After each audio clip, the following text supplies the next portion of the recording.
Hello සුබ දවසක් හැමෝටම. ඉතින් ඔන්න මම අද කතා කරන්න යන්නේ ඉංග්‍රීසි වල ද භාවිතා කරන්න කොහොමද කියලා. ඔයාලා ලෑස්තිද?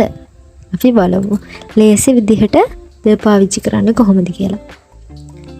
පළවෙනි එක ඉස්සෙල්ලාම ලෝකෙටම තියෙන එක දෙයක් නම් ඒ දේ හඳුන්වන්න අපි ද පාවිච්චි කරනවා. The moon, the sun, the Taj Mahal ඒවා ලෝකෙටම තියෙන එකයිනේ. ඉතින් ඒ නිසා ඒ තැන්වලදී අපි ද පාවිච්චි කරනවා. ඊළඟට superlative adjectives. ඒ කියන්නේ නාම විශේෂණ පදයක් යෙදලා තියෙනවා නම් ඒ කියන්නේ අපි කියමු උසම ළමයා the tallest boy. Kasun is the tallest boy in our class. අපේ පන්තියේ ඉන්න උසම ළමයා තමයි කසුන්. ඊට පස්සේ the oldest පරණම the new අලුත්ම. ඒ වගේ නාම විශේෂණ පද යෙදලා තියෙනවා. එතෙන්ටත් අපි ද දානවා. තුන්වෙනි එක තමයි යම් කිසි සිදුවීමක තිබෙන එකම දේ. ඒ කියන්නේ දැන් අපේ ගමට තියෙන පන්සල් එකයිනේ. එතකොට අපිට කියන්න පුළුවන් we live in a small house next to the temple. අපි ජීවත් වෙන්නේ පුංචි ගෙදරක පන්සල ළඟ තියෙන. එතකොට පන්සල් එකක් නිසා අපි එතනට ද දානවා. එතකොට අපේ ගෙදරට තියෙන කා එකයි.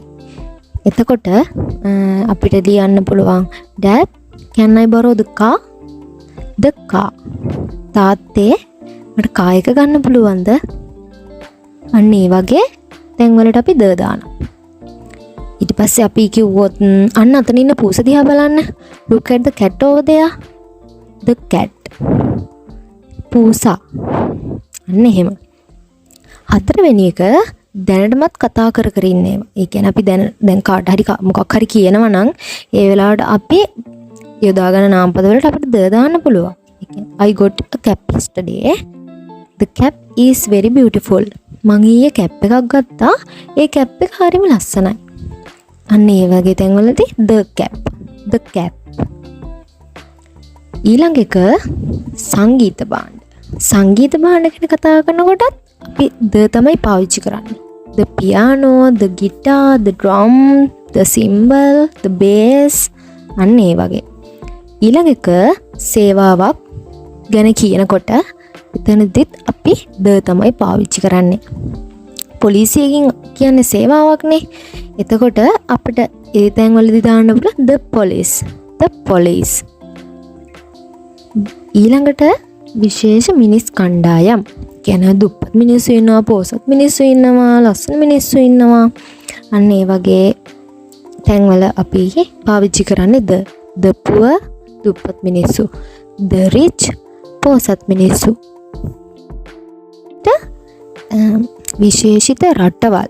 ඒ කියන්නේ UK, US ඒ වගේ විශේෂිත රටවල් ගැන කියන්නත් අපි ද තමයි දාන්නේ. The United States, the United Kingdom.